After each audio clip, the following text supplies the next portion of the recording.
Most of the devotees have this question. So I'll try to tell you what Swamiji told us about. I would call it the afterlife journey, right? What happens after we pass away, after we die. Okay? Swamiji did talk about the afterlife. There are several points that he mentioned. So I'm trying to club all of them together to give you an idea of what he said. See, one clear example is that of devotees being reborn as devotees again, right? So that is also afterlife, right? One thing that we know is that after death we are going to be reborn. So that is for sure, right? Those who are not in our tradition, right? They may not believe that there is a rebirth or people are going to be reborn again. But that is true. Because Swamiji gave us several examples of people being reborn again. As I have shown you, Tapasviji Maharaj himself was reborn. My grandfather was reborn again as a devotee. Gopanna was reborn. Adinarayana was reborn as a devotee. Okay? So definitely there is rebirth after death. That point is very clear, right? From all the examples that I gave earlier. Let us see what happens at the time of death. I'm just trying to pick some points that Swamiji has spoken about, right? So first of all, see, we talk of two different kinds of death, right? One is a natural death, which is the destined death. That is, a person has lived his life completely as per his destiny, and then he passes away. So that is one kind of death. The other kind of death that we talk about is untimely death. Okay? Unnatural death or untimely death, which can happen through either a severe illness, okay, or it can happen because of an accident. Okay, so what happens in these two kinds of death, in these two kinds of passing away? Whatever Swamiji has told me, I will tell you that. Okay. Now the first thing is, before the destined death of a person, of a devotee, I am talking about those people who have been devotees of Swamiji. There are examples that Swamiji gave of a couple or 3-4 devotees who were very close to him.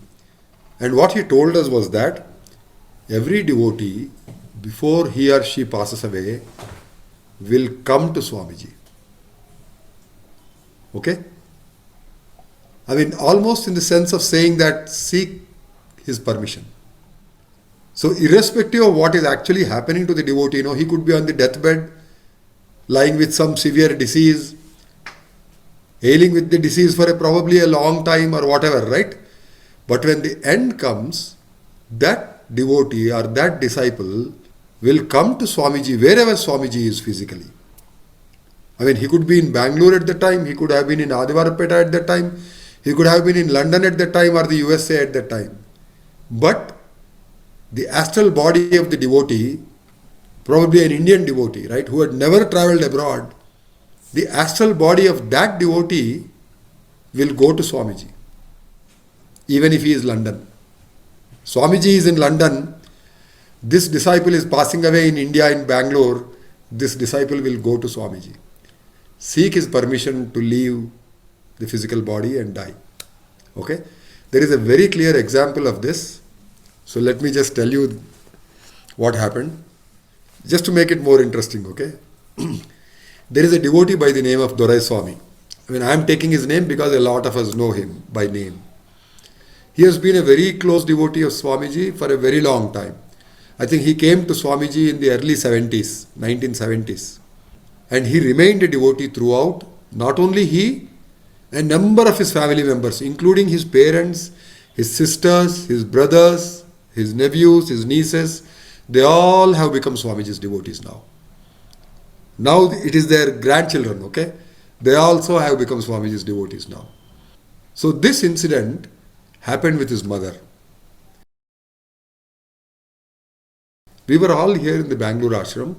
Swamiji had gone to London. I think it was his first trip to the London, 1987. So Swamiji was in London and this lady was okay, but then suddenly something happened to her and then she passed away. Most probably a heart attack, but she passed away suddenly.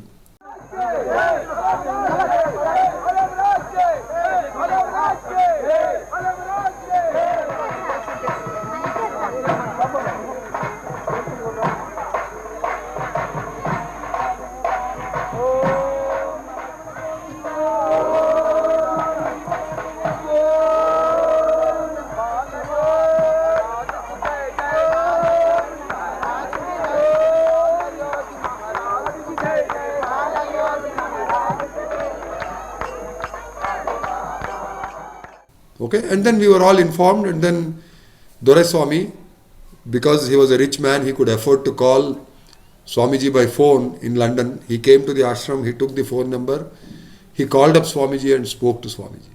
And this is what Swamiji told him on the phone. Swamiji could not believe that Doraiswamy's mother has passed away. You know what Swamiji said? Hey, how can it be? Just now I saw her here. Where? In London. Okay? This lady passed away here. I think these people were still wondering whether she is alive or she can be, she will survive or she will pass away. They did not know. But Swamiji was telling Doraiswamy that I have seen your mother here amongst the devotees.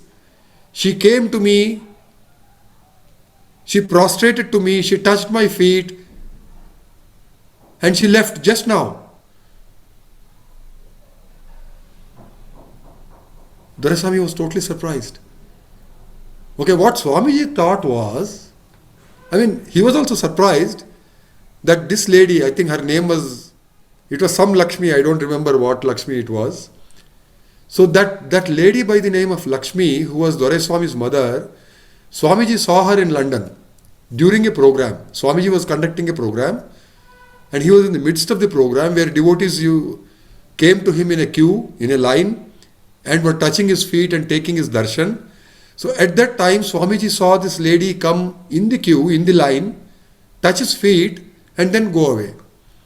So it seems Swamiji assumed that because Doraiswamy had the money, and because his mother wanted to see Swamiji, and because Swamiji was in London, Swamiji thought or assumed that Doraiswamy purchased the ticket for himself and for his mother, and they both travelled to London without informing Swamiji, and Doraiswamy had brought his mother to the program to see Swamiji.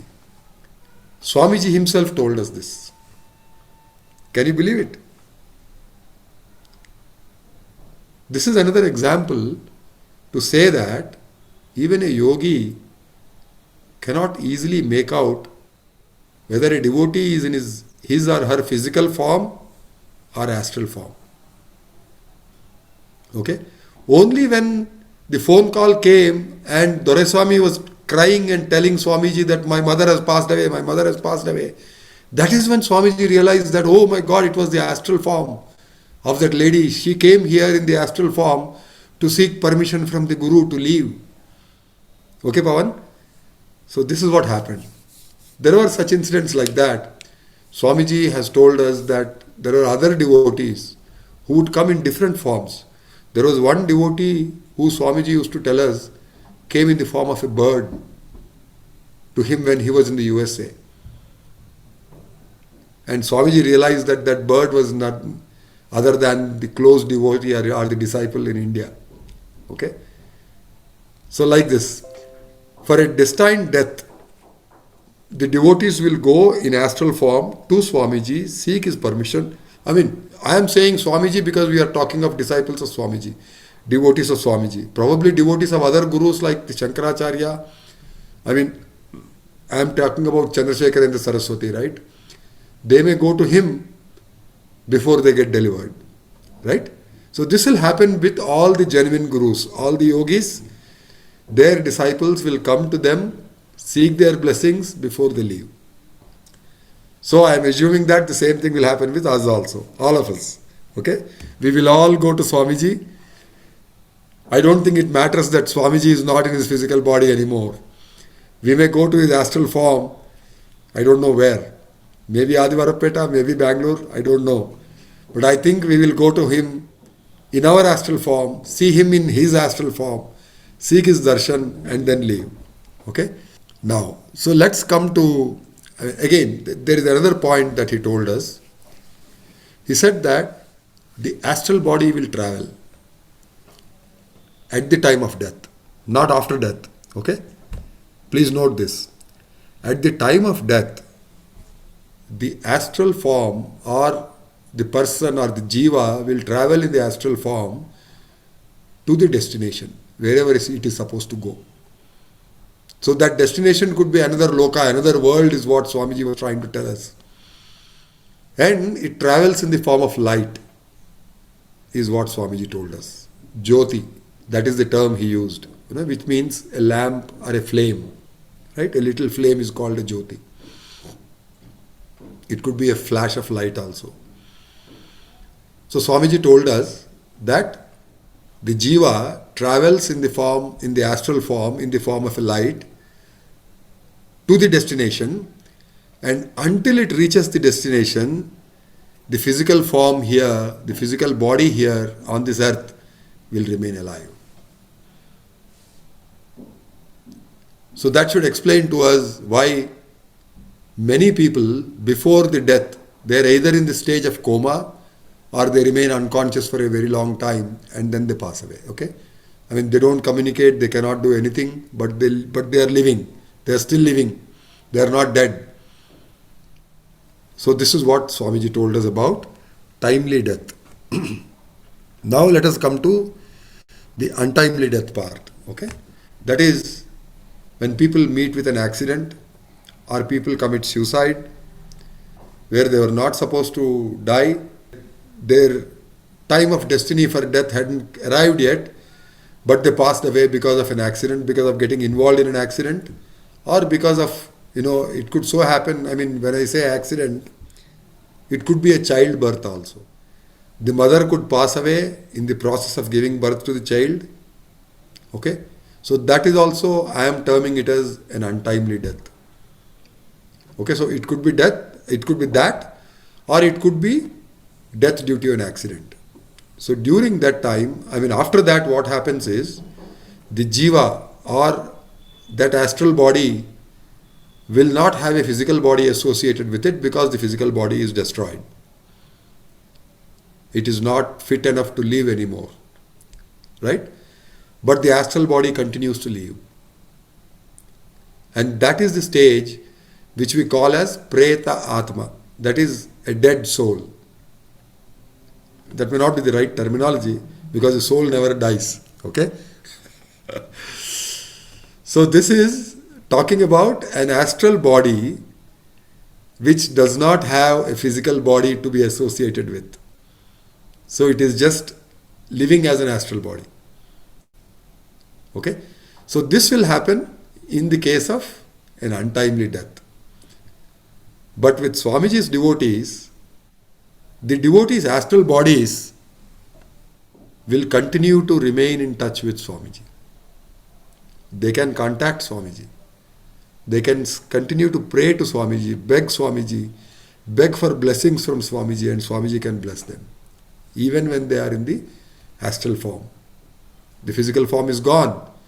They are in the astral form. Now this is, I mean, one of the examples that we have for this is that of Mr. Agadi and his wife and their son. Okay, three devotees who passed away in an accident, but Swamiji gave birth to them in their own family, their own sons. The first son and the second son, they gave birth, rebirth, to their parents and their younger brother. So the three people were born into the family again. They are now living actually. Okay? We know those parents now. Dr. Jagadish Agadi is one of them, the second one. Prakash Agadi is the first one.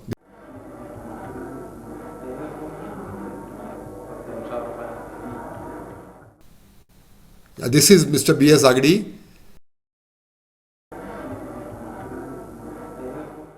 This is Prakash Agadi, the eldest son of Mr. B.S. Agadi.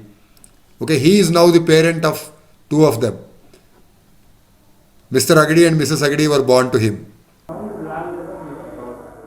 So this person is Umesh Agadi, who is the youngest son of Mr. Agadi, who also passed away in the accident. He is also reborn now. See, actually this shot was taken in Swamiji's room, where you can see the idols of gods here, and this is me incidentally. So this is where Swamiji used to perform the puja on a daily basis. Every day he used to perform the puja here in this room. Okay, no.